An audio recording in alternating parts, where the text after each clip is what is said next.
calm, unsettling.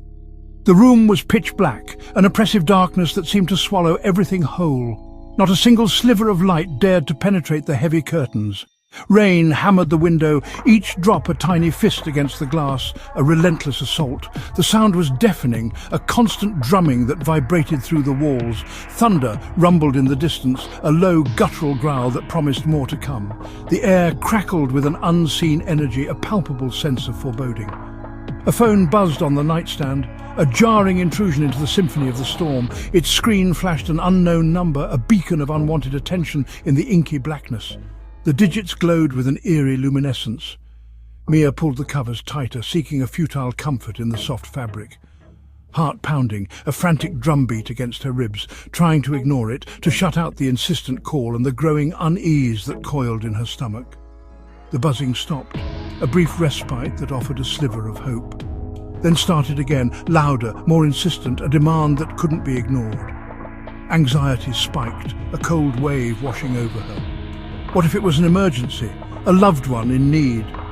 The storm and the phone felt like conspirators plotting against her fragile peace of mind, shattering her peace, tearing it to shreds with each ring. Unable to resist, the siren call of the unknown too strong to ignore, Mia reached for the phone, her hand trembling slightly as she moved, its vibration tingling through her fingers, a strange electric current that both repelled and compelled her. The time, 3:17 a.m. An ungodly hour for a call. The call ended, abruptly cutting off the vibration, but the screen lit up again, a fresh wave of dread washing over her. Same number, the persistence unnerving, same relentless buzz, a maddening drone that burrowed into her skull. Mia hesitated, her mind racing with possibilities, each more terrifying than the last. Urgent, nervous, then answered, succumbing to a morbid curiosity. The storm raged outside, a fitting backdrop to the unfolding nightmare, but the real terror was just beginning, a chilling realization dawning on her. She pressed the phone to her ear, bracing herself for the unknown, breath shaky, a shallow, rapid panting that betrayed her fear. This time she would answer, and she would find out who was on the other end of the line.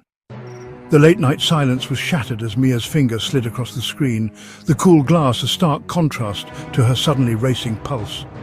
Answering the call, she held her breath, anticipating a familiar voice, a friendly greeting, anything but what followed. Silence, a heavy, unsettling silence, then static, a crackling wave of white noise that sent shivers down her spine. Cutting through the static, slow, ragged breathing, chillingly close, as if the caller was standing right beside her, breathing into her ear. "Who is this?" she whispered, her voice trembling, barely audible above the pounding of her heart. The breathing stopped abruptly, leaving only the unsettling hum of the dead line. Static faded, replaced by an even more terrifying quiet. Whisper chilling, then a whisper so low she almost missed it. "Don't move, he's behind you." Mia froze, every muscle in her body locking tight. Fear rooting her in place, turning her limbs to lead. She couldn't breathe, couldn't think, could only listen. Her mind raced, desperately trying to find a logical explanation, a way out. Doors locked, windows shut, every precaution taken. But the terror felt real, visceral, a cold hand gripping her heart. Shadows in the room seemed to shift and writhe, playing tricks on her eyes, every shape a threat, every flicker of movement a potential attacker. The phone pressed to her ear, a lifeline and a curse. The breathing returned, slow and deliberate, patient, waiting for her to break. She dared not turn around, terrified of what she might see. The storm outside was nothing compared to the hurricane of fear raging inside her. Something was in the room with her. She could feel it, a presence lurking just beyond the edge of her vision. A notification pinged, a text from the same number. Mia's hands shook as she opened it. It was a photo of her taken from the corner of her bedroom moments ago. The timestamp 3:18 a.m. Someone was in her apartment watching her. The lamp flickered, then died, plunging her into darkness. A soft shuffling sound came from the corner. She was paralyzed, unable to move or scream. The phone buzzed again, another message, one word. "Look." She squeezed her eyes shut, terror overwhelming her. The presence in the room grew closer. She could feel eyes on her. Mia didn't look. She couldn't bring herself to do it. A primal fear gripped her, a cold dread that paralyzed her senses. Every instinct screamed at her to remain still, to not acknowledge the growing darkness. The whisper returned, closer now. a chilling breath against her ear.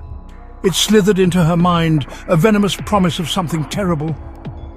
"I told you not to move!" the voice hissed, laced with an ancient anger, a possessive rage that brooked no disobedience.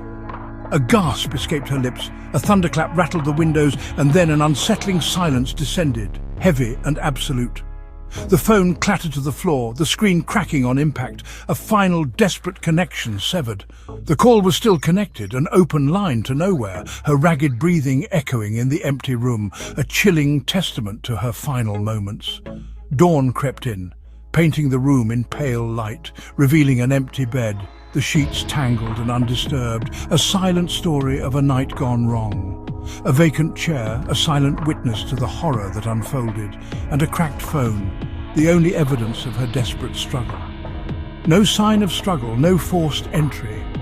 Mia was simply gone, vanished into the night, leaving behind only unanswered questions and a lingering sense of dread.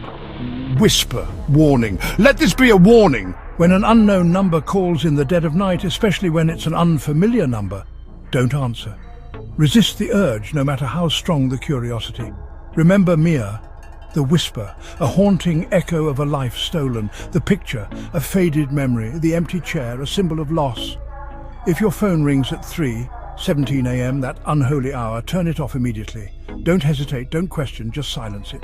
Pray it stays silent, a silent guardian against the darkness that seeks to consume you. Whisper, chilling. Some calls should never be answered, some doors should never be opened, some mysteries are best left unsolved.